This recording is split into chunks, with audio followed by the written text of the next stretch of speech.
انت عم تتعلم كل الوصفات الموجودة على وجه الكرة الأرضية. هيدا الفرق بين صفحتي وصفحة أي وصفة مستقلة عم تتعلمها تطبقها لوحدها وانت فاهمان شو الغرض او شو المرتجى من تكنيك العمل. اذا خينا انا بالصيف بدي انزل بكمية السكر، لانه كمية السكر حتعمل لي نشاط رهيب لخميرتي. ما سيطر على عملية التخمير. برجع بذكركم للي عم يشتغل بحرارة الغرفة بوصفات مثل المعجنات المناقيش، مش مثل ما بيقولوا، ليس على سبيل الحصر ولكن على سبيل المثال. وبكل ما برد الطقس بقدر اطلع انا. وايضا موضوع تاني، اذا انا عم حضر عجينتي مبكرا بكميه خميره قليله وعم تبقى معي وقت طويل، انا بحاجه لوفره بالغذاء لهيدي عمليه. هيدي حتى اللي بيشتغلوا بالتخمير الطويل. وهلا بنقول لكم شو الفرق بين اذا في وصفات تقليديه بنتجنب استعمال السكر، شو البديل لنشاط خميرتي انا بعمليات التخمير الطويله لحتى على طول يضل عندي خمائر نشطه غير كسوله. ايضا اذا انا نفس عجينه نفس المصلحه بمعجنات المناقيش، الصبح عملت عجينه حطيت لها 80 جرام، الطقس كان بارد وتماسك دقيقي قوي جدا ازود من المطلوب، وممكن رفعته لل 100 جرام سكر لكيلو الدقيق. حضرت هي ذات العجينه الصبح، والله جبر على الساعه 11 الظهر اجى زبونين ثلاثه، وبعد في وقت، بعد في ساعة ساعتين ما معقول يسكر أنا مصلحتي، بدي أرجع لبي حالي بالعجين. شو بدنا بتفصيل تنشيط أكون محضر مي دافية على الفرنية وخميرتي بحطها ومعلقة سكر ونشطها قبل ما أحطها على العجين وعملية خلط سريع. هيدي تفاصيلها موجودة بقوائم التشغيل، وإذا بدكم على اللايف أيضا بخدمتكم بنقول لكم الواحد إذا انقطع من العجين كيف بيلعبها، يعني ليمشي حاله بظرف نص ساعة بيكون ماشي عم يخبز، إذا الله يرزقنا ويرزقكم. طيب أنا لما يصير عندي هيك حالة ما عاد في عندي عملية تخمير طويلة، ما عاد في وقت الخميرة تاكل السكر. كمية السكر إذا كان مبالغ فيها أكثر من 30 جرام لكيلو الدقيق حتكون تطلع لك بنقوشة مش حمرة بعد شوي قريب المحروقة لتنضج وتستوي. لا، السكر حيضله موجود بقلبها. إذا رحت زتيت لك 50 أو 180 جرام لوصفتك الخلطة السريعة اللي حضرتها، ما في داعي هون انت تلتفت. ما عندي عمليه تخمير طويله، الخميره ما حتلحق تاكل السكر الموجود بقلب الوصفه. ما تحط اكثر من 30 جرام سكر لكيلو الدقيق او 25 جرام سكر لكيلو الدقيق بهيك حاله. اذا كميه السكر على مدار السنه على مختلف تعاطي مع العجينه، اذا انا فهمت الخلفيه واسال الله انه انا عم بكون عم وصل المعلومه او المبادئ بشكل جيد، وكون شاطر بالشرح، ما اكون عم عقد عليكم، لانه بيهمني توصل هيدي المعلومات للكل، ولاحقا كلنا بنصير نتناقش مع بعض مش بناخد معلومات من بعض. ايه لا، كمية السكر منا ثابتة. بالصيف ما تكتر سكر، بالشتاء خذ رياحتك، بتقدر توصل ل 80. عراسي خينا محمود، بألف خير، الله يسلمكم يا رب. طالما متذكر يا جماعة كتير، يمكن لأنه أكتر شيء أنا جايب لي مشاهدات على صفحتي هي موضوع المعجنات والمناقيش، ويمكن في الخميرة الطبيعية كمان بتميزة على صفحتي جايبيت لي، فصايرة معروفة صفحتي بهالدومين أو بهالمجال هيدا. لذلك كتير من العالم الله يوفقك إذا حواليك شي عدة مناقيش للبيع، أو الله يوفقك عندي أحيانا، يعني مش عطول، يعني لو بيجوا مع بعضهم حلوين. يعني أكيد لما نحكي على بتكون شروة لقطة، يعني إذا بده يبيعها بسعر المستعمل موجودة محلات المستعمل بلبنان مليانة، ولكن بتكون عدة كاملة غالبا بتبقى هيك بسعر شروة مقبول. لحفظ العجين لوقت لاحق بدي راعي أول شي خينا شربل. هلا حاعطيك مبادئ عامة. أي وصفة على وجه الكرة الأرضية أنت بتحضرها بتكنيك عمل سريع بظرف ساعتين ثلاثة، فيها كمية خميرة محددة. بتراعي إذا أنت بدك تأجل، يعني طالع معك بتحب عملية التخمير الطويلة أو أن تريحها بالتبريد ليلة ليلتين، مباشرة أنت ومغمض بس بدك تبيتها بتنزل بكمية الخميرة للنص. وأيضا بتراعي إذا بتبيتها أكثر من ليلة يمكن تنزل للربع أو للثلث. فلا، لأنه الخميرة حترجع تتكاثر وحتى تطبش لك كمية الخميرة اللي كنت تستعملهم أنت بساعتين ثلاثة كوصفة تطبيقية. هيدي قاعدة عامة بكل المخبوزات المحمرة على وجه الكرة الأرضية. وبتراعي وفرة بالغذاء. بعدنا هي بس اليوم طلع من نصيب هيدا الفيديو اللي نزلناه. طبيعة الحال بحبح السكرات شوي لأنه عندك عملية تخمير بالتبريد وطويلة، بدك وفرة بالغذاء لخميرتك. طيب إذا أنا وصفتي تقليدية، ما بدي أقول صحية، لانه حتى الوصفه اللي بتنحط فيها سكر بذكركم اي وصفه فيها بحط لها 150 جرام سكر بعمل لها عمليه تخمير ويروحوا ياخذوها على اي مختبر، اذا في اثر من ال 150 جرام حتى الواحد او 2% من الكربوهيدرات الموجودين بقلب النشا بقلب الدقيق، اذا كتير كنت دقي يعني احيانا مش كتير الواحد بيكون موفق يوصل للماكسيموم، ولكن عم بحكي علميا او نظريا قادرة الخميرة انها تاكل تنتهي منهم كلياتهم تحولهم لغاز او هواء بقلب عجينتك، وجسمك ما بيتحصل على اي جرام سكر موجود بقلب هيدي الوصفة. طيب انا هيدي على الهامش مثل ما بيقولوا، بالوصفات اللي انا بتجنب استعمال السكر شو في شغلات محفزه لخميرتي لحتى تساعدها، لانه عمليه تكسير النشا الموجود بقلب الدقيق لتحويله لسكر لغذاء سريع لها إلى يعني هو اشبه بالاشغال الشاقه بالنسبه للخميره. عشان هيك الوصفه اللي ما فيها سكريات بيبقى نشاط الخميره فيها ضعيف. شو بتحتاج مني هيدي الوصفات غير الوسط الحمض السريع اللي ممكن يساعدني ان كان هلا اذا حدا عنده خمير طبيعي وزدت له معلقه رغم استعمال الخميره يا عين ويا لا، اجمل من العجين البايت. عنده عجينه بايته زدت له، اذا بمناطق معتدله مثل لبنان طقس دافئ الى بارد بيقدر يحط بال 150 واحيانا 200 جرام لكيلو الدقيق عجين بايت ممتازين جدا. يراعي بالصيف ينزل بالكميه شوي، واذا عم يشتغل بدول حاره ممكن 50 جرام يطلعوا كتار عليه عجين بايت بقلب عجينته. بده يروح على شغلات صناعية أكتر، مش كتير صناعية يعني هي أشبه بالطبيعية أكتر منها صناعية. الكربون لا يتفاعل بالمعمول بدون مكون حمضي صحيح، لبن أو حامضة. عملية التخمير هي بترفع الوسط الحمضي بقلب عمل المعمول خصوصا المد غالبا، ما تستعمله بغير المد الكربوني. بتعطيك غير انها بتعطيك لون جميل جدا لصدر الحلو ومتناسق ومسطرة، ايضا بتتفاعل مع عملية التخمير. لذلك خمر عجينة المعمول بدها تراعي تخميرها. شو يعني تراعي تخميرها؟ اذا انت بمناطق باردة او بحرارة غرفة باردة جدا يمكن ربع ساعة ونص ساعة ما بتخمر معك عجينة المعمول، ممكن ساعة وساعتين وما بعرف. راعوا الشروحات اللي انا حاططهم على نشاط الخميرة وانتبهوا اكيد انتوا اساتذه في وصفات فيها دهن، اذا حدا فقست معه يلا بدي نشط خميرته وحطها حرارات بالثلاثينات وبالاربعينات ممكن يدوب الدهن ويخسر دوره الموجود بقلب وصفته. فهو بده يراعي الصبر بالمناطق الباردة، يعطي وقت اطول لحتى يصير في نشاط خميرة بسيط بيعطيه تفاعل للكربون، ما بدها عملية تخمير طويلة. وايضا اي ماده حمضيه اذا كنا عم نحكي بوصفات من المعجنات ما نلاقيش غيرها اي وجود اي ماده حمضيه. اللبن الرايب حمضي، خل معلقه خل حمضي ممكن تتفاعل معه الكربون اذا كان موجود.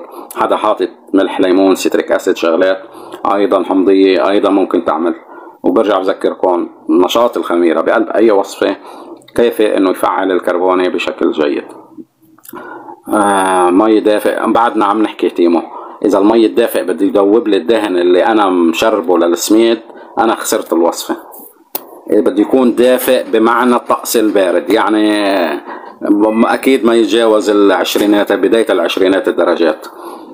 يعني اذا انا بطقس 7 8 درجات اذا بعتبر 20 درجه او لحد ما بعرف اذا بدي اقول لحد ال 25 درجه يعتبر دافئ حتى ما يدوب السمنه ويظهروا اصلا مش المي الدافيه. شايفين تحريك الوصفه بشكل فوضوي او اجهاد الخلطه ممكن تخليها ترجع تلفظ السمنه اللي شربيتها.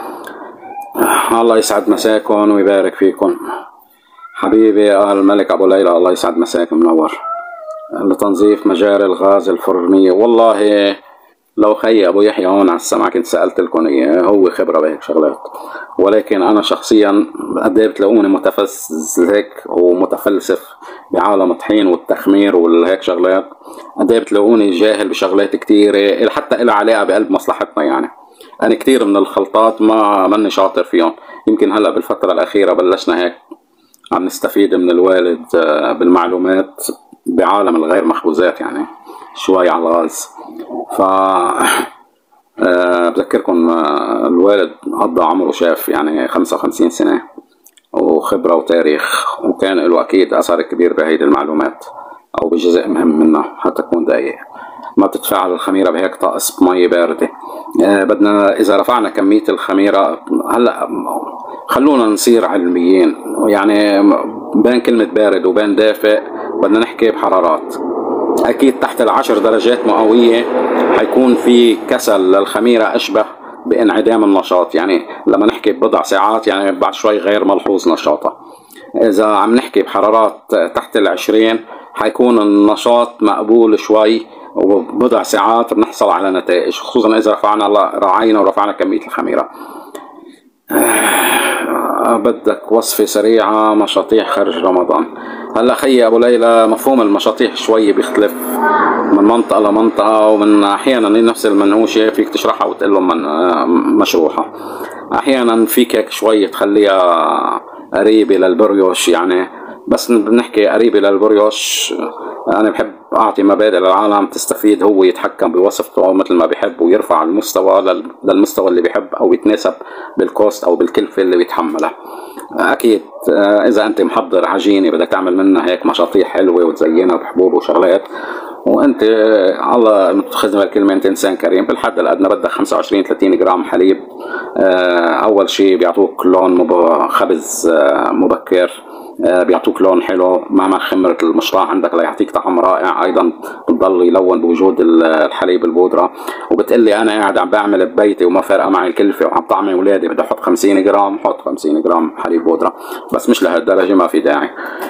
30 جرام ممتازين بالحيدا الحد الادنى لاي وصفه حابين تدخلوا عليها حليب البودره، او 25 جرام للكيلو.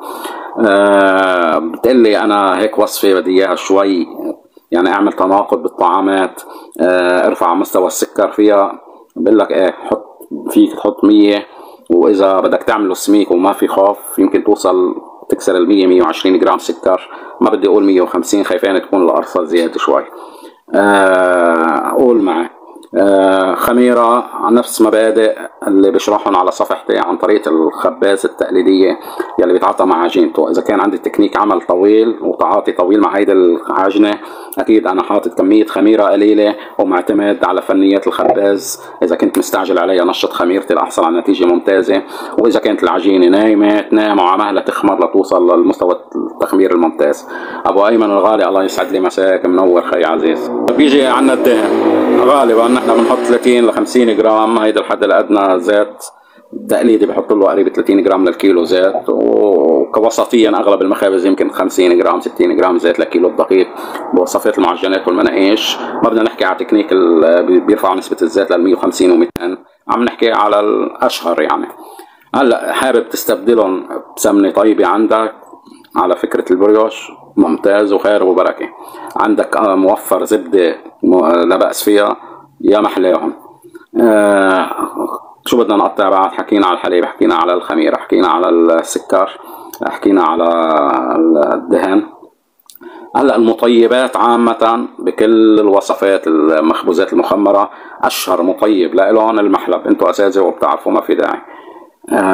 يا عين عليك خينا أبو ليلى، بالضبط. قادر تجيب محلب. على فكرة المحلب كان ثابت بأغلب المحلات مؤسسات المعجنات المناقيش، ويمكن مرقت الأزمة بسوريا وانقطع كم سنة، رجعت العالم استغنت عنه كفكرة موجودة. المحلب معطر رئيسي بأي وصف، يعني عم تشتغل خبز كنافة، عم تشتغل معجنات مناقيش، عم تشتغل قولوا معي كعكة عصرونية، كعكة طرابلسية. هيدي الوصفات كلها بيتناسب وجود المحلب معها. واحيانا اذا في حدا هيك اجتهدت انت خينا ما سرقت لك جرام مان محسن ليعطوك هيك نشاط افضل لخميرتك ولون ازهى وتفاصيل كتير تساعدك بتماسك العجينه. اذا كنت عم تشتغل بطحين زيرو مش كتير عاجبك شغله وما بدك تخلط طحين، وسرقت لك جرامين محسن خبز، لافتنا على محسن نحن من وطلع معك تحط لك بيضتين مثلا او بيضه للكيلو بالحد الادنى لتعوض لك عدم وجود المحسن او عدم التماسك الممتاز. قرصه فانيلا كمان لكيلو الدقيق، معطر ممتازين جدا. التزيين انتو شاطرين وتكنيك العمل شارحين عنه. التزنيز ما بعرف انت المنطقه اللي عم تشتغل فيها شو بيحبوا عليها، سمسم، حبة بركة، شغلات أي بذور، أي شغلات بتتزين فيها ممتازة جدا. بدي نزل فيديو عن المحلب ذكرتنا. ايه يا ابو ايمن ارجينا مشوا هداك يا زلمه. ما انتم ملوك المحلب اهل سوريا. يمكن المحلب بإدلب بينزرع الله اعلم. اذا معلوماتي قديمه ما بعرف يعني، ما بدي انه معلوماتي صحيحه. في شيء ذكرنا الفانيلا، نحن كمان معطر رئيسي خصوصا بأي شغلات فيها دهن فيها بيض فيها شغلات. الفانيلا يعتبر ايضا معطر رئيسي ويستعمل فيها. هلا اذا وصفتك شوي ماخذها على شغلات لها علاقه بعالم الحلويات العربيه او بالجو العربي، هلا المشطاح ما بدنا نحكي موارد ومزاهر. انا اذا عم بعمل مثلا يا سيدي كعكه كنافه، عم بعمل اي شيء بيتعلق بعالم العربي، ايه لا في من المعطرات ايضا الموارد والمزاهر. برجع بقول لك شوف السوق يعني الناس شو بتفضل عندك. غالبا الناس بس لعلم يعني لا نتشاور نحن وياكم بهيدا الموضوع. انا وصفه الكرواسون الاوثنتيك الاصليه مثل ما بيقولوا اللي بتنعمل مفروض تطلع شعار خفيف، ما تكون ملونه لون احمر غامق. بينما اذا بنجي نحن لاسواقنا نحن هون بتلاقي العالم بعض الاسواق لا بيطلع فيها لونها خفيف، بحب اللي لونها احمر غامق. بتلاقي رغم انه ما بيتناسب مع الوصفه اضافه نسبه من الدهن او رفع نسبه الحليب او اي كريمه بتنضاف بقلب العجين لحتى يلون. حبيبي يا خيي ماجد الله يسعد مساك منور. بتلاقي بيتعمد الخباز اضافه ليلبي رغبه السوق. ايضا برجع بقول لك شوف انت محيطك شو بيفضل، لانه هو بيبقى حاطط خلفيه. بتعرفوا بالمستشفيات لالفت نظركم على الشغله وانتم اساتذه واكيد بتعرفوها يمكن اكثر مني. بالمستشفيات عاده باقسام الولاده بتركض الشركات اجلكم الله للحفاضات او الحليب او اي شركات لها علاقه بالحديثي الولاده، بيركضوا يعطوا هدايا للمولود الجديد. ده مش انه هن معهم مصاري كثير وعم يزتوا وما بدهم يربحوا، لانه لما اي انسان بعده عم يتعرف على شيء اول مره بيألفه، بيصير بيشوف اي شيء تاني منه مزبوط مش صح. لاجل هيدي السبب بيعطون لحتى الطفل لوحده ما عادش يتقبل اي نوعيه احفاضات او نوعيه حليب تانية، بصير هو تآلف مع هيدي الصنف او مع هيدي النوعيه. لذلك اي وصفه عم تشتغلوا لازم تلتفتوا انتم انه تكونوا عم تلبوا رغبه السوق تبعيتكم. الكعك تبع السوق مي وطحين ما في له طعمه. عم تحكي على كعك الشاي احمد او البيض جوات المعروك جيد ولا الافضل؟ هلا لما تروح تشتري معروكه من السوق حتلاقي نادرا مستحيل تلاقي بقلبه بيض، حيكون معتمد على 5 ل 10 جرام محسن لكيلو الدقيق وصلى الله وبارك ما في بيض بقلبه. حبيبي يا خينا. بس للمشروحه ما تبالغ. المعروك او البريوش السميك اذا بالغ بالمحسن، المحسن بيعطي لب داخلي عادي. بالمشروحه نحن بعالم معجنات المناقيش او المشروحه اذا صلحنا تماسك الدقيق ما فينا نتطمع ونرفع نسبه المحسن. هي الوصفه ما بدها محسن، ولكن كصمام امان لسبب ما نوعيه الدقيق مش راضيين عن تماسكها. ما بدي اقول عنا جهل شوي بالتعاطي مع العجين او متابعه تماسكه حسب مستوى التخمير. لسبب ما بدي بسرق ما اطمع جرام ونص لكيلو دقيق محسن بيصلح لي الوضع. قادر خلط نوعيه الدقيق اذا عم يشتغل طحين زيرو مش راضي عن تماسكه ثلث وزنه طحين اكسترا فاخر او اي نوعيه طحين اذا بدي اسميه متعدد استعمالات اللي بينباع للمخابز. ما بعرف اذا التوصيف صحيح، ولكن في نوعيه دقيق معالجه كيميائيا ومنقي بشكل جيد تعطي نتائج مذهله للمخابز. هيدي انا لما بدي اصلح طحين ضعيف بدي اصلحه بنوعيه تكون محترمه، يعني ما اروح اجيب ضعيف 2 ضعاف يوقفوا حد بعض مين بيسند على مين. ما هو بده يحط خلطة كعك معطر بدل المحلب. شو كان سؤالك خينا؟ واياكم هذول هيدا حط بقلب العجينه اذا ما بدك تستعمل محسن وعم تشتغل بنوعيه دقيق مش راضي عم تمسكها. البيض بيساعد بالتماسك والبيض مستحلب يعني نص محسن. حبه البيض اذا ما بدي بالغ بالحد الادنى ثلث المحسن هو موجود بقلب حبة البيض. البروتين الموجود بقلبها بيساعد بالتماسك وبيربط مثل البروتين الموجود بقلب الدقيق. والصفار المكون الرئيسي فيه او الشغلات المستحلب الرئيسي الليستين موجود طبيعيا بقلب الصفار تبع البيض، فبيعمل عامل استحلاب. شو يعني عامل استحلاب؟ عندنا الوصفة هي عبارة عن مواد جافة سائلة دهنية، يعني في تناقض بماهية أو كنه، شو بدنا نوصفها بالفصحى، تبعية المكونات. وهيدي المكونات باختلاف ماهيتها تعطي ردات فعل مختلفة أثناء الخبز. إذا إجا شيء يربطها كمكون واحد أو كمزيج واحد يلي هو دور المستحلب الموجود بالمحسنات أو صفار البيض، إذا إجا ربطها كمزيج واحد ما عادت سائلة ودهنية وجافة، صاروا كلهم مكون واحد، هيدا دور المستحلب. بيعطوا ردة فعل وحدة أثناء الخبز زائد التماسك اللي بيساعدك فيه، فبيعطوك منظر رائع وفتحة أجمل لمخبوزاتك. بينما إذا ما في عامل استحلاب بقلب الوصفة بدها فنيات شوي من الخباز ليقدر يطلع منتج قريب للمستعينين فيه بالمستحلبات. برجع بذكركم المستحلبات عالم، مش بس الستين أو الستين، ومختلف يعني مشتق من عدة مصادر، منها النباتي ويمكن منها الحيواني. فالطبيعي والموجود موجود بصفار البيض. فحسن انه يوصل اللايف لجماعة التعليقات يلي هلا بيكون انا شارطكم. هلا اذا بظهر من اللايف بطلع بلاقي واحد هلا انا وفاتح لايف عم يترك لي سؤال بده 10 صفحات لجاوب عليه. يا ابن الحلال يا محترم، والله فاتح لايف وليك قد ايه بسترسل وبعطيك معلومة واسعة، يعني بنسترسل بشرقك اياها بالمعلقة اذا ما وصلتك المعلومة. ما تقعد تقاصصني بالتعليقات برا وبيصير ويلي اعطيك جواب من قفا ايدي مثل ما بيقولوا غير مكتمل المعلومات، حس بالذنب، وويلي تقعد تقاصصني. شو الفرق بين طحين الزيرو وهلا طحين الابيض؟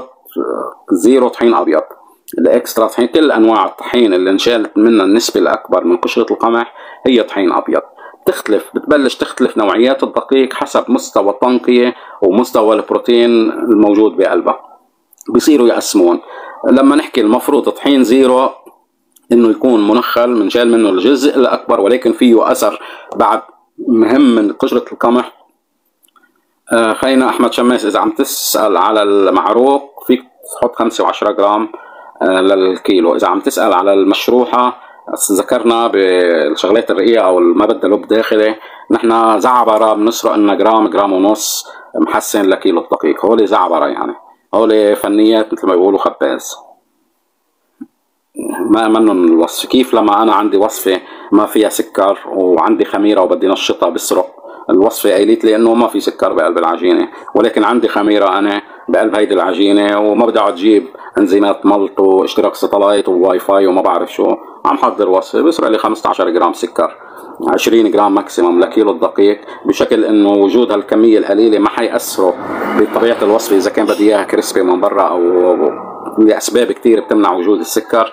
وبنفس الوقت هن غذاء حيفعلوا لي الخميره، وكميه القليله اصلا حتى يكون الخميره ما حيضل منهم شيء ليأثروا لي بشيء سلبي. الله يسعد مساكم ويبارك فيكم. ان شاء الله اكون جاوبت لخينا اللي سأل كم جرام محسن. اللهم صل على النبي. wake me up inside. ذكروني وين كنا بالحديث. طيب حارجع اذكركم بالفيديو اللي نزلته يلي بقول فيه انا انه كمية السكر غير ثابتة على مدار. شايفين الخباز الشاطر ما في عنده شيء ثابت بكل كينونة عجينته. عم نحكي على المصالح اللي بيشتغل مع عجينة بمختلف حرارات الغرفة وبمختلف الظروف او تكنيك العمل اللي بيتعاطى فيها، ان كان بسرعة او يعني مستعجل عليها او في وقت او غيره. مثلا انا مستعجل على عجينتي، السكر بنزل كميته. عجن ممنوع عجن. اذا عجنت انا عجينتي، العجن ممتاز لما يكون عندي عم بحكي وصفه معجنات ومناقيش، مش واحد هلا بده يروح يعمل حبه صمون واقفه هالقد وتتوقع انه تعطيه حجم ممتاز ويقول لي والله خلطتها بربع ساعه وقلت كترت خميره لا، نحن عم نحكي على وصفات ما بدها التماسك الممتاز مثل وصفات المعجنات وما يشابهها من وصفات تقليديه. حدا بيقول لك كعكه عصرونيه، كعكه طرابلسيه، ما بعرف شو، والى كل وصفه الى ما يتناسب معها من معلومات. انا مستعجل على عجينتي مقطوعه من العجين وبدي شيل عجينه باقل من نص ساعه بلش اخبز فيها، ممنوع اعجنها هيدي العجينه. عمليه خلط بسيط. هون يا ريت اذا في محسن بنصحك ليعوض لك. اولا ما في وقت ليتماسك العجين لوحده، ثانيا اذا عجنت كثير وان كان الشغل اذا عندك قطاعه ورقاقه هول بحد ذاتهم عاجن للعجينه، والتماسك اللي حتحصل منهم بالحد الادنى على الرقاقه كافي يضبط لك عمليه التخمير اللي تعتبر بعدها ضعيفه او بسيطه بقلب عجينتك. ما بدها التماسك الممتاز. التماسك الممتاز بيعطيني ضبط اذا كان عندي عمليه تخمير طويله وغازات ضخمه بقلب عجينتي.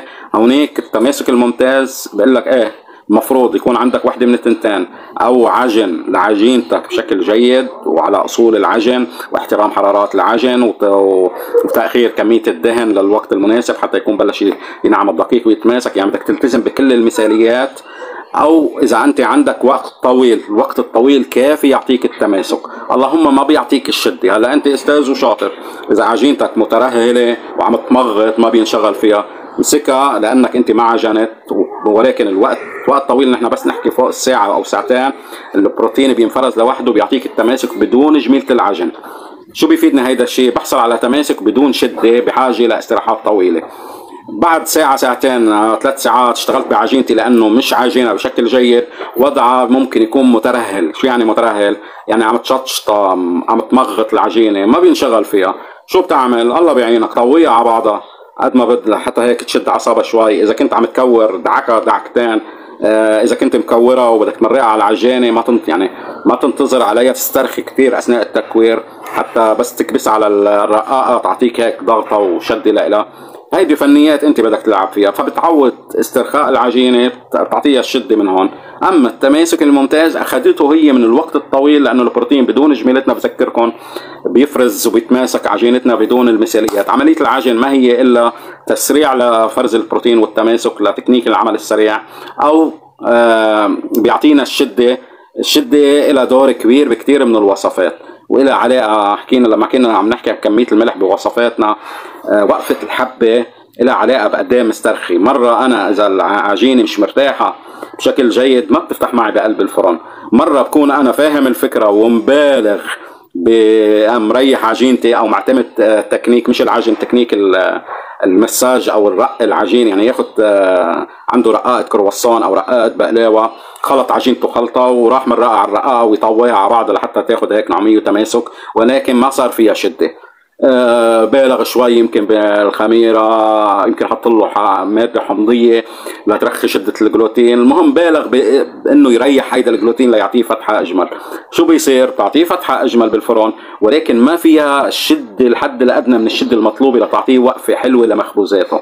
فبتلاقيها مشطشطه مبهبطه، شو بدنا نعبر توصيف بيناسب كل الدول العربيه ما بعرف. خلونا نقرا التعليقات لانه يبدو انه كترت. بالنسبة للسفيحة السورية، وإنه خباز الأيتوان معنا كان على اللايف. لا شو بيقولوا لا يفتى ومالك في المدينة.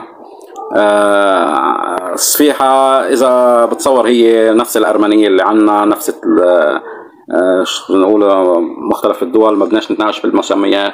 غالبا كل شيء رقيق نحن نظريا مش بحاجة لعملية تخمير بقلبه. غالبا كثير من المخابز ما بتحط خميرة، ولكن مقابل عدم وجود عملية تخمير بقلبها بيعتمدوا على استراحات مبكر. وإن كان أنا كخباز ولكن بدها شوية فنيات ومتابعة اللي عم يحضر. حبيبي خي والله العظيم قبل اللايف قلت بدي أبعث لك على الواتساب والتهيت بالفيديو. والله حابب هيك شي مرة تطلع معنا على اللايف ونستفيد نحن واللي معنا من خبرتك كمان أنت وكل أصدقاء الصفحة. خينا حسن الزين أبو علي، الله يسعد مساكم ومساه. خينا حسن الزين يعني خباز 99 تاني وخينا ابو ايمن كمان الغالي وكل اصدقاء الصفحه. يعني نحن بنشكر بشخص كموضوع معين. طيب هلا خلصنا شكر، بدي اقرا التعليقات. حكينا عجينه مناسبه للسفيحه السوريه، تحتاج لنوع طحين معين وهل يوضع خميره لها. ذكرنا انا لما بقول لك انه هي ما في داعي تحط خميره. إذا أنت فكرت تحط خميرة بدك تحط بخلفيتك إنه هيدي إذا خمرت كتير أو صار في هواء كتير بقلب العجينة حتيبس بقلب الفرنية، لأنه المفروض إنها تكون سفيحة رقيقة. هيدا حسب خبرتي لها. فما في داعي أصلا. حرارة الفرن بسبب رقة العجين قادرة إنها تيبس البروتين الموجود وتعطيك لقمة خفيفة، وبنفس الوقت حتى صحية لأنه البروتين بيتيبس على حرارات 70-80 درجة.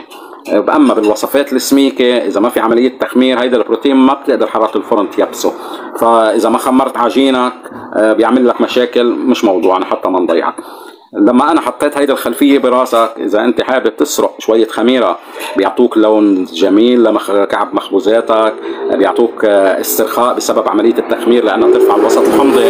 اذا ما حبيت تحط اي ماده حمضيه، إلى حسنات كتير وجود كمية رمزية برجع بذكرك من الخميرة، واللي بيخليها رمزية الحرارات اللي عايشة عليها عجينتك أثناء الاستراحة، وتفاصيل تانية بتنشط الخميرة، نسبة الرطوبة ووفرة الغذاء و هيديك التفاصيل بدناش نضوي عليها. فأنا أعطيتك مثل ما بيقولوا السر إنك ما إذا سرقت خميرة لتستفيد من حسناتها ما تخمر كتير عجينة، تعتمد على الاستراحات الطويلة. اكيد انواع الدقيق الفاخره الاكسترا المنقيه بشكل جيد حتى لو كان بروتينها من ادنى المتوسط بتعطي نتائج مثاليه بهيدي الانواع. لذلك ذكرنا انها بتعطي نتائج افضل. ذكرنا على الصفيحه كمان متكرر. طيب نيجي لعند ابو علي الزين، بعدني ما قريت تعليقك، شكرنا وحكينا. نوعية الخميرة وعيار صحيح مع الأخذ بعين الاعتبار الماء الدافئة ورطوبة المحل بتاخد نتيجة. خلينا أبو علي الزين عمين عم ترد، وإذا قادر تطلع معنا على اللايف نستفيد نحن والمتابعين من وجودك معنا كمان، والله يا ريت، لأنه أنا كمان مشتاق لك والله زمان ما تواصلنا. طحين عالي البروتين ولا عادي؟ ذكرت خينا محمد اذا عم تقصد للصفيحه والمعجنات ومناقيش وكل هيدي الشغلات، الطحين الاكسترا غالبا او الزيرو 10 ونص البروتين تبعه بيعطي نتائج حلوه، واذا نوعيته سيئه يمكن تخليطه بنوعيه ثلث وزنه بنوعيه الطحين او اكسترا، او الطحين بروتينه شوي 12 ونص مثل 55 او 13%، او طحين اكسترا ذكرت. بصير للصفيحه وقديش لازم نسبه الكابوتو عند طحين المي للكيلو؟ والله الكابوتو اللي عرفته عالم، بذكركم انا مش شاغل بالكابوتو ولا بالبيتزا الايطاليه. البيتزا الايطاليه مفهومه من مصلحتنا كمعجنات ومناقيش. هلا مش كل واحد اشتغل معجنات ومناقيش حيفهم البيتزا الايطاليه، مش لانه الثاني اذكى منه فهمها، ولكن الثاني درس المكونات وفهم عمليه التخمير وتعود انه يلعب بعجينته، يعني رغم انه احيانا كانت عم تسبب له سواد وجه ومشاكل، الا انه اصر انه يفهم حاله شو عم يشتغل وكيف بده يسيطر على نتيجة المنتج النهائي. بسبب هيدي الخلفية بخلينا نحكي. في نوعيات كتير من الكابوتو حسب ما شفت أنا على الإنترنت، وبيختلف لوجهة الاستعمالات ومستوى البروتين وقوة البروتين اللي بتشير للدبليو اندكس. هيدي كمان ما كنت ملتفت لها، أيضا حاطينا، وهيدي معلومة كتير مهمة تقدمها شركات الطحين إنها نوعية الدقيق تبعها. هيدي الدبليو اللي بتشير لقد ومش مستوى البروتين، قد هيدا قوة البروتين، شدة البروتين، قد بيتحمل ضغط. بيحطوها يمكن في مكنة بيقولوا لها الفيوغراف، بتنفخ مثل تنفخ العجينة مثل البالون، وبيراقبوا قد بتقدر تتوسع قبل ما تنفجر العجينة بسبب ضعف قوة البروتين أو شدته. المنقوش يبان بعد ما تبرد عم تيبس، شو السبب؟ سونا. غالبا اكيد منقوش زعتر، لانه ما فيها شغلات رطبه تساعد بعمليه الخبز، تخليها نديه اثناء عمليه الخبز، فبيصير هيدي المشكله. اسباب كثيره، لانه انا لما هلا حاشرح عم بشرح لانه ما بعرف مين عم يسالني وقد خبرته ووين مبلش او وين واصل بالمعلومه. اول مشكله ممكن اذا نحن نوعيه الدقيق ما بدنا نقول مش مناسبه، وصفه المعجنات المناقيش مهما كان سوء الدقيق تبعها، اذا انا راعيت انه ما خمر كثير او ما اعطي استراحات طويله بتعطيني نتائج حلوه. بالعكس احيانا بتكون عم تفيدني انا نوعيه الدقيق السيئه، بس عشان تكون فهمان متابعه العجينه اللي هيدا الشيء اللي بحاول اشرحه على صفحتي.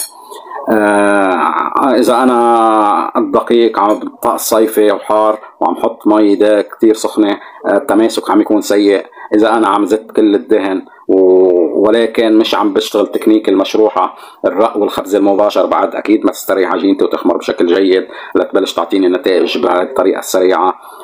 كمان هيدي ممكن يكون سببها المشكله، لانه لما بدي ريح على الالواح انا بدي يكون عندي تماسك ممتاز للعجينه او وقت طويل يعطيني التماسك الممتاز. انا اذا اول شيء اذا عم بخبز يعني على حراره منخفضه حيصير وقت الخبز طويل حتنشف تخسر رطوبة العجينة بقلب الفرن.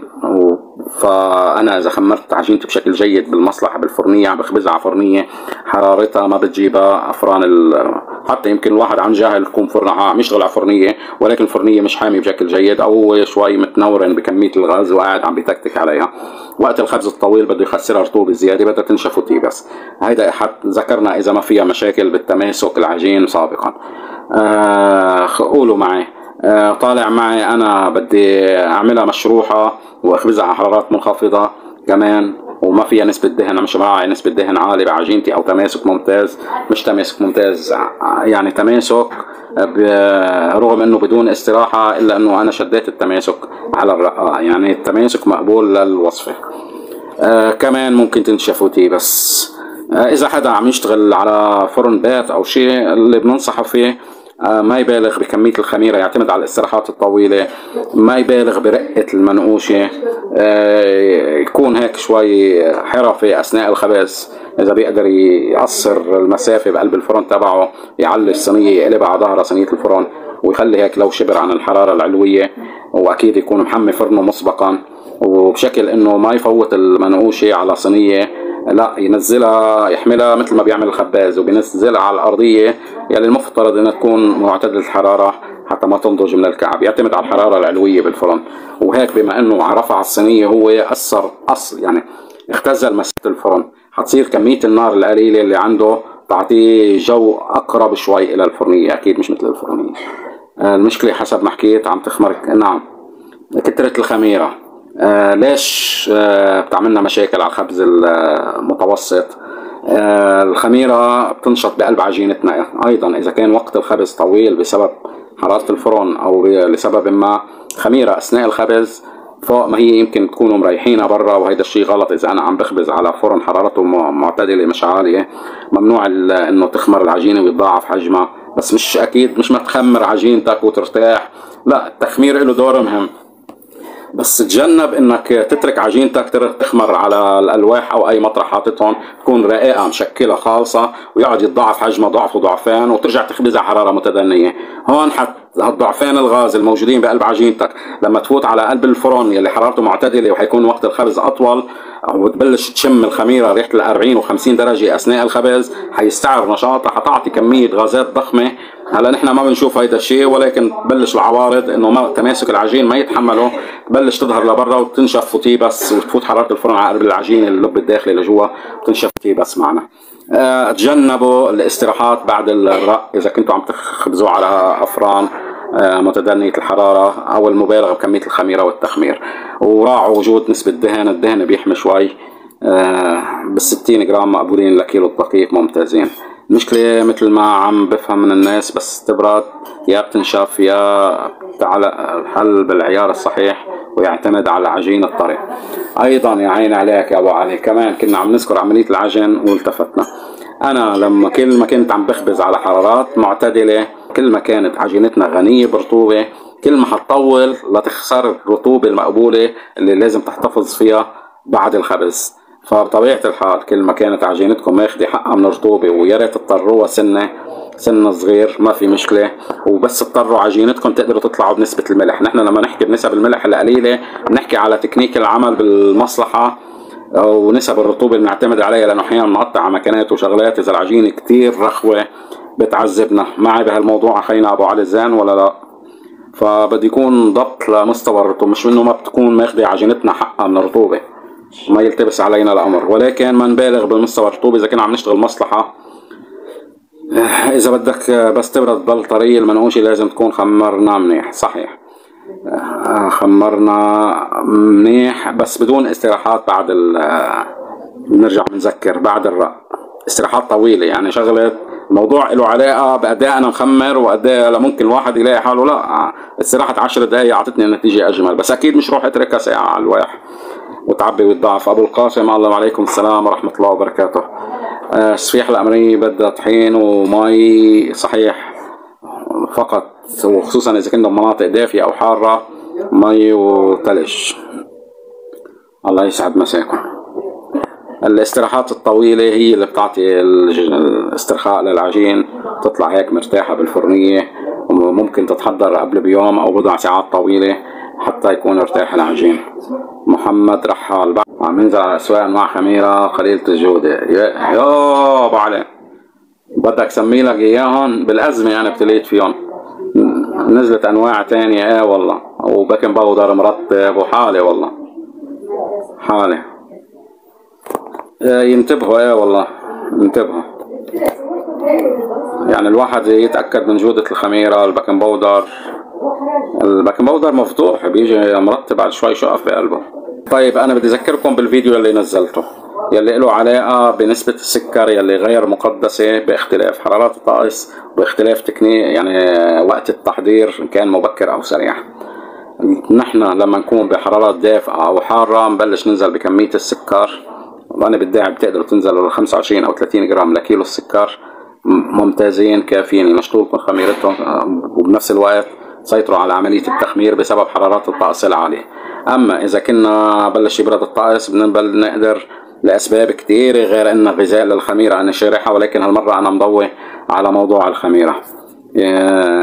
نبلش نطلع. إذا أنا عندي وقت تخمير طويل عم حضر من قبل الفجر وتبقى معي العجينة لوقت طويل والطقس بارد، أكيد أنا بحاجة أرفع كمية السكر، وما تخافوا ممكن ل 80 جرام للكيلو، ممكن لل 100 جرام للكيلو.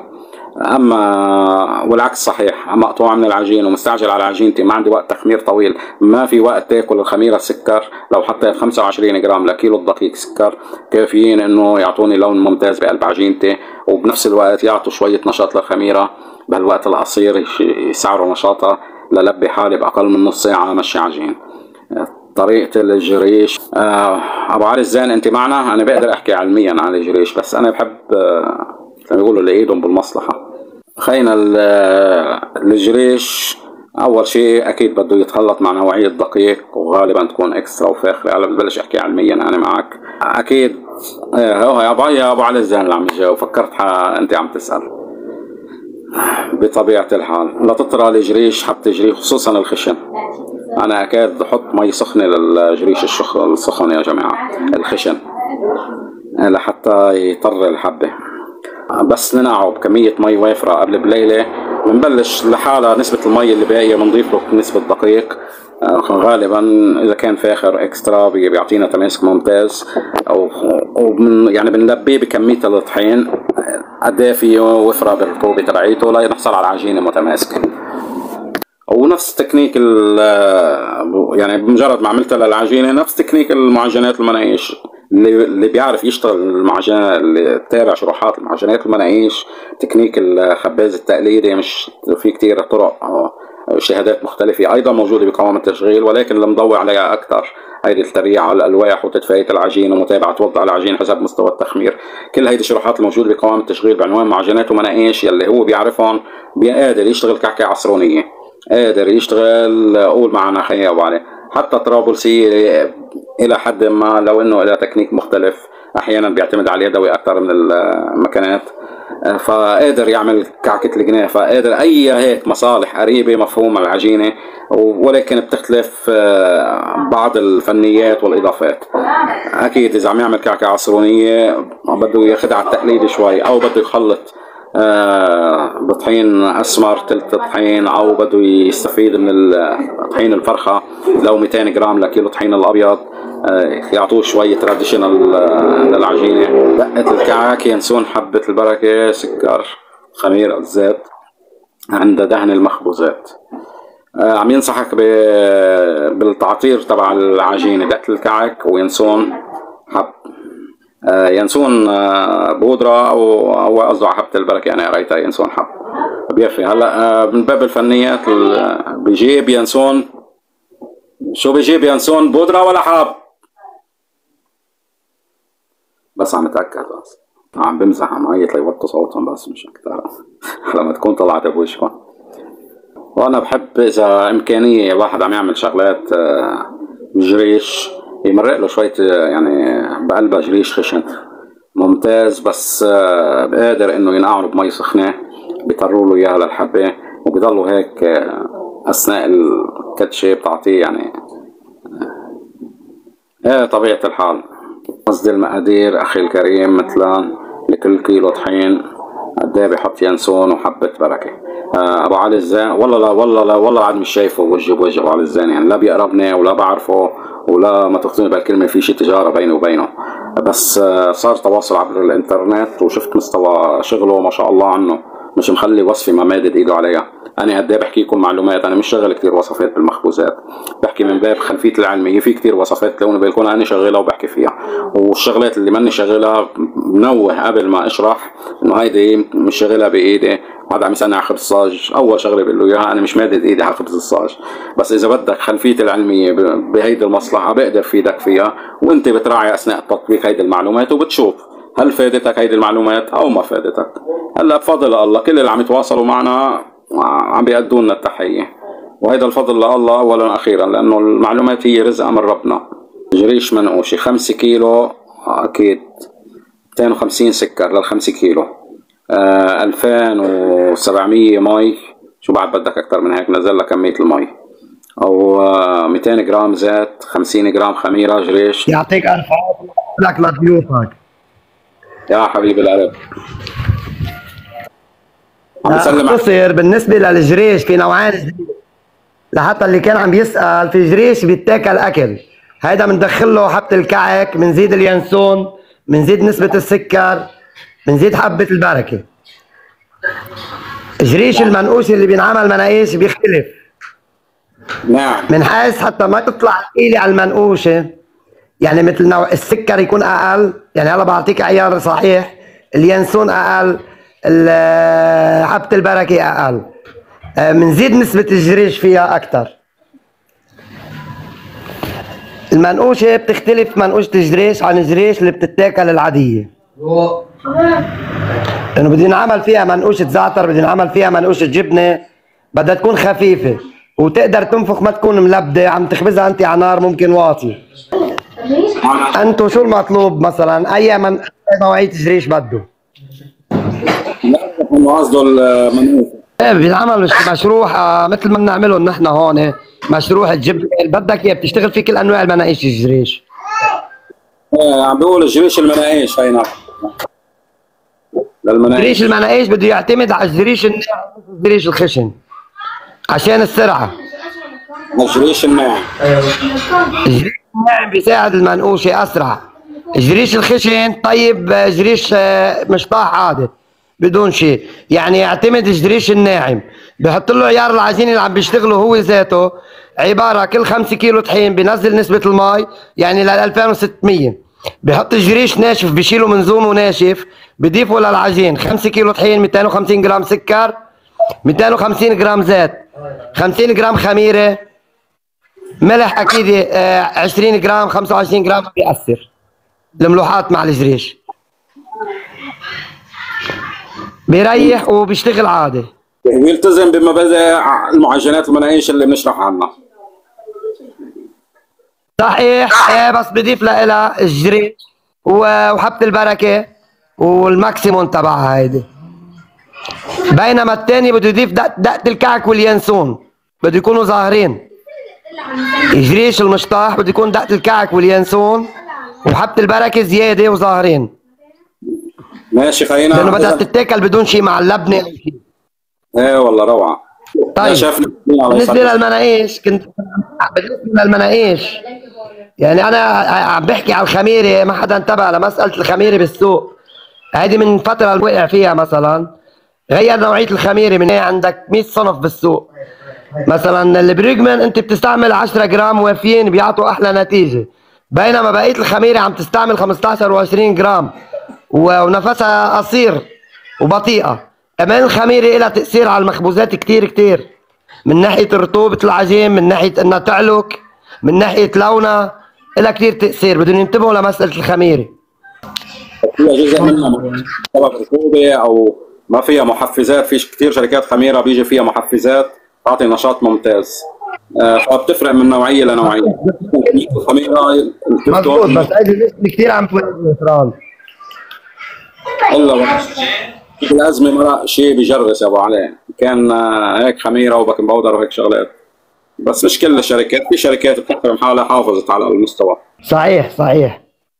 مثلا بالنسبه للمحسن كمان مثلا هذيك اليوم مثلا صارت مشكله، هذه مشكله شائعه، في ناس بيدخلوا محسن للمعجنات، وخاصه مثلا عم بحكي انا هلا بقسم المعجنات البيتزا، مش عم بحكي بالفرنجه او الباجيت او بالنسبه للمناقيش او السواريه. في ناس عم تيجي تشتغل، مثلا صارت مشكله مثلا قدامي مع شخص عم بيستعمل مثلا تصور 5 كيلو عم بيحط 20 جرام محسن، عم تنفخ هي العجينة البيتزا، بس عم ترجع بس تبرد عم تهبط معه. المحسن له عيار، حتى الشركة بس تشتري كيس المحسن بحطوا لك 300 جرام لل 100 كيلو، وهيدي انتبه لمخبوزات فرنجي، بينما للمعجنات بده يكون ماكسيموم الحد الاقصى جرام للكيلو. سامعين؟ بتعطيك نتيجة عكسية. بالضبط، هي بتعطيك نتيجة عكسية. ولكن اذا سرقنا لسبب ما شرايط حين مش راضيين عن تماسكها، بدنا هيك جماليه اكثر او نشاط افضل لخميرتنا، نسرق لنا جرام ونص للكيلو بزياده اكيد. هلا انا شوف شوف هلا ببعث لك فيديو هلا على الخاص لمخبوزات جديده غير اللي بعث اياها. انا ما بدخل محسن فيها نهائيا، بعتمد على الخميره وجودتها، بعتمد على الحليب، بعتمد على الزبده، عرفت كيف؟ وعلى الشغله، باخذ وعلى عمليه التخمير. على التخمير مطرح ما بدي اشتغل جبت خماره مثلا لحتى ابعد عن شيء اسمه محسن، عم باخذ نتيجه رائعه، عم باخذ نتيجه رائعه. هلا اكثريه الناس عم بتجيب محسن تشتغل بالمحسن، بده يعرف انه المحسن بس يتعرض للهواء بيعمل لك مشكله بالمخبوزات. يعني انت بتستعمل محسن، بعتقد في هلا كلهم عم بيسمعوني، يعني عم بيشتغل سواريه بيستعمل محسن بدون ما كان في رطوبه، بلاقيها نفخت ويبست، نشفت، راحت، بيسحب الرطوبه منها المحسن، بيعطي نتيجه عكسيه. بينما المحسن بده عجين قاسي وخماره مثل الفرنجي، بده خماره، بده رطوبه. عم بيجيبوا محسن بس مش عم يعرفوا يشتغلوا فيه. انا لاحظت هيدي المشكله كمان. هنا ابو علي الزين افخم محلات المعجنات المناقيش، ما تاخذوني بالكلمه، له ايد فيهم، ماشي؟ يعني اللي معكم هلا على اللايف ممكن يطلع بوجهكم بشيء، يعني مش عم بالغ، من اشهر محلات المعجنات المناقيش، مش اصلا يعني مش فرن واحد او مخبز واحد، بارم خينا ابو علي تاريخ وزائد سفرياته. عجينة السمبوسك نضال خينا ابو علي. سمبوسك المقلي بدك مقلي ولا تشميع هيك تفريز وتشميع الخبز بالفرن؟ قصدي مقلي بلا خميري ولا مع الخميري السمبوسك العاديه؟ المقلي واضح انه بلا خميره ابو علي. المقلي كل كيلو طحين 250 جرام زبده، 450 جرام مي، 50 جرام زيت،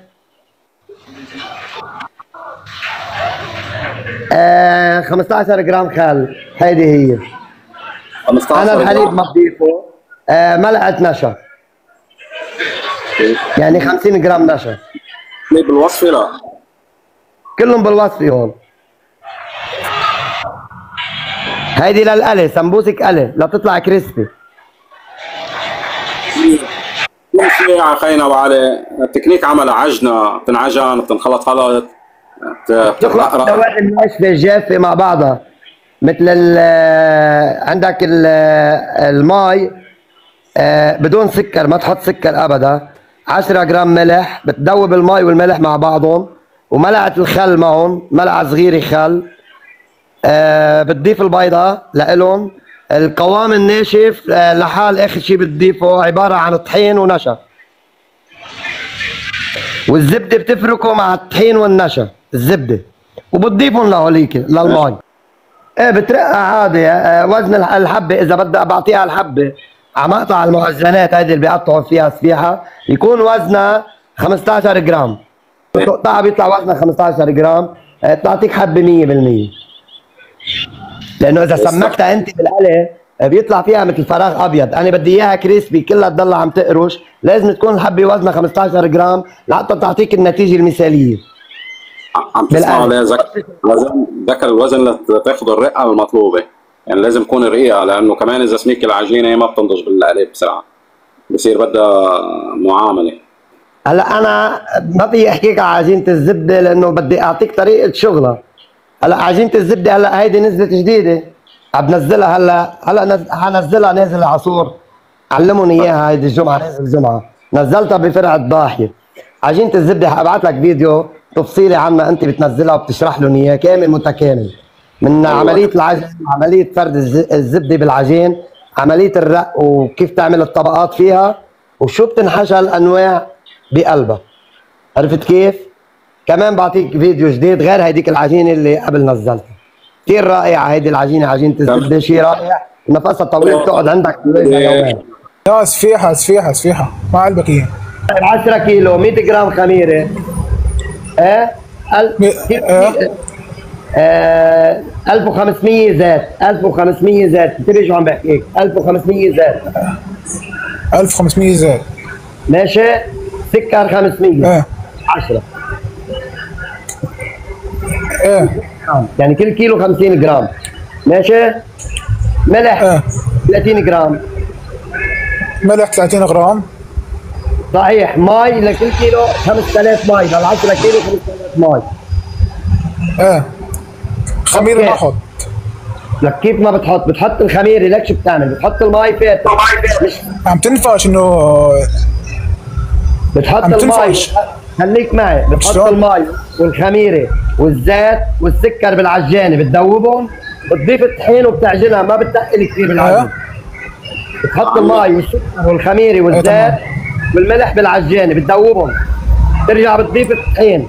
ماشي. بعدين بحط بتضيف الطحين، بتعجنها، بيطلع المكون مثل ما هو 100%. اذا كان طحين اكسترا انا بشتغل باكسترا وزيرو. طيب لا، بتشتغل فيها اكسترا لانه حاطط 150 جرام زيت لتاخذ نتيجه منيحه. اولا بشتغل باكسترا. خليك معي على السمع. اذا رقيتها بتطبق معك دغري، ما بتفتح العجينه، هي وحده. اثنين، ما بتدهنها زيت، بتطبقها، بترشها رشه مي صغيره على الوجه بالطاسه وبتخبز. نهائيا ما بتحط لها زيت من فوق، ما بتدهن الصدر. درجه الحراره لأعطيك معلومه، للسفيحه بدها تكون مش خفيفه. يعني بدك تخبز على 220. يعني شو عندك، فرن مناقيش ولا فرن كونفكشن او فرن طبقات؟ فرن مناقيش. فرن المناقيش. اوكي، حمي فرن المناقيش تبعك، تخبزها بتاخذ لون من فوق ومن تحت كثير منيح، بس بتوطي. قد ايه بدي احميه؟ انا بحميه 40 دقيقة. كثير ولا قليل؟ لا انت حميه وبتحطها، بتطلع لحالها، وطي النار بتطلع 100%، بتطلع كلها لون واحد، ما بيطلع فيها عدل. هلا تحميته الفرن نظام 40 ولا نص ساعة؟ لا لفيدك بمعلومة أكثر، هي مش مهم بس العجنة. انت طول اللوح، انت اللوح المناقيش قديش طوله وعرضه؟ 30؟ يسا كبار لنا اياهم، يسا شيء 4 مناقيش كبار. عرفته. مناقيش عنا اياها كبيرة. وزن العجينة بيكون 750 جرام، بترقها على طول اللوح، بيطلع معك وزن العجينة على الضبط 13 جرام. إذا كان وزنها 750 جرام العجينة، رقها مضبوط، إذا قطعتها على المقطع بيطلع 13 جرام، بتعطيك كلها حبة وحدة. يعني انت زين العجينه بس بدك تقطعها 750 جرام، ورقه بيطلعوا كلهم مستوى واحد، بيعطوك حبه وحده. يعني ما ترق بايدك تقطيش عشوائي. بيطلع معك اللوح على قد اللوح. بتطلع 750 جرام على اللوح، فبتاخذ انت الرقه والسماكه المضبوط بتعطيك لون واحد. الفرن بساعة 12. عمري مناقيش كبيرة. المهم الفرن، المهم سماكه الصاج، سماكه الصاج فوق 12 مللي ولا تحت 12 مللي؟ سماكه والله فيه سماكه. عفوا دغري بيحمى، بس سؤال، بيحمى دغري معك؟ ايه نص ساعة بيحمى دغري. ايه فوق ما في داعي، بس تحصل على نتيجة خبز مضبوطة معناتها حمل. هيدي بترجع لانت خبرتك على الفرن، انه كل فرن له حسب كبره وسماكه الحديد، انت بتعرف قديش معود تخبز عليه. ما في قوي نار ابدا يفتح نار عليها، بده يحمي يوطي النار لحالها بتاخذ لون. عم يسالني على الكرواسون على الفرنيه. الكرواسون لا صاحبي، لانه بدها حراره مضبوطه ووقت خبز محدود. ستار، ما عرفت شو غرضكم بالخميره الطريه، لانه مفهوم عالم، اذا من الشغلات اللي بتضاف للعجين لتعطي عمليه تخمير ممتازه اي شقفه عجينه بايته بتعتبر كالخميره الطريه. اذا انتم حابين تعملوا فنيات، يعني تاخذوا شويه خميره فوريه وتضيفوا لها شويه رطوبه لتصير بقوام مع خميره طريه، واذا بتطولوا لتستعملوها بتقدروا تضيفوا او طحين او نشا يسحب رطوبه لحتى يخفف من نشاطها، تبقى بالتبريد عندكم تستفيدوا منها كخميره طريه. كمان هيدي فكرتها الاساسيه. للتذكير يا جماعه، الخميره في نوع من الفطريات بالغابات محدد كاتر عليه انواع من البكتيريا. مصدر انواع الخميره اللي بتشوفوها على مختلف اشكالها تقريبا مصدر واحد، ولكن بتفرق قد ايه نسبه الرطوبه والهدف المرتجى من نوعيه الخميره. مره انستنت دراي ايست فوري، مره الدراي، مره الفريش. ايه، فشايفين عجينه بايته تعطيكم نتيجه الخميره البيضاء. ما هي الا الخميره الفوريه شاربه نسبه من الرطوبه مع شويه طحين كغذاء لها وكتخفيف نسبه الرطوبه. تمام التحمير، بس لما تحميره تمام، بس لما ريح بتصير بتمغط، بيكون ناقصها اول شيء. اذا ما في مشكله بنوعيه الطحين، على فكره يا جماعه ما بدي اقعد سمي ابو علي، واجهتكم مشاكل بطحين الزيرو بهالفتره، هالجمعتين هول كثرت المشاكل. تواصلوا معي على الخاص، في مشاكل كثير. جاي شي وسعه ما بتسوى. انا بذكركم ايدي لي كم سنه بعيد عن المصلحه. لا لا يفوز. هلا لما نحكي شغلات الاربان، يعني بده يحترم المعايير الدينيه. انا اللي فهمته من المعايير الدينيه بالاربانه انه ممنوع يكون فيها اي اضافات، فبيتاكد شيخنا الكريم، شيخنا الكريم، انا من زحله، انا اكلها بالكنيسه. عندك فكره على الاربانه يا ابو علي؟ طبعا. شو بيعملوا؟ اول شيء الكتان ضروري يكون بدها هاي تنعمل قبل بوقت بالليل، تقعد شي 3 ساعات على الواح، تخمير بطيء. بس يعني الاربان بيكون حاطط حالل على جنب مزاهر وموارد مع الطحين وشويه زيت، بيخلطهم سماك، بيصيروا هيك سماك لزجين شوي. هيدي بيندهر وجه الاربان فيها. بتاعت هيك مثل هيك ناشف اذا منتبه لها، بس تاكلها للاربانه. صح. ايه، فهيدي بس تتخمر ويرقها بيغطيها بكتان. انت بتعرف زحله بارده. صحيح. والله هيدي بتتغطى على لوح، بيجي اللوح مسكر على جوانبه، بنحطوا الواح الخشب المسكرين بيجوا لهم حراف. الطريقه القديمه انا هلا صاروا يعملوها بالخشب، كنا نحطها على الكتان بس نخبزها كثير على نار واطيه. الاربان بده ينخبز على فرن مش حامي ابدا ابدا ابدا، يعني 180 درجه. هيدي الحد الاقصى الفرن تبعها، بيسكروا وبيطفي وبيسكر باب الفرن ليتحمروا. بيشيلهم بيدهنهم، لانه هي سميكه بنتيجه الحال لازم تستوي من جوا. ف وبيدهنهم بالمزاهر والموارد طبيعي مع الطحين، تطلع هيدي النكهه الاربان. بيقولوا بالشوف بيحطوا لها مستكه. ايه، مستكه بيحطوا، بس هي اهم شيء المزاهر والموارد.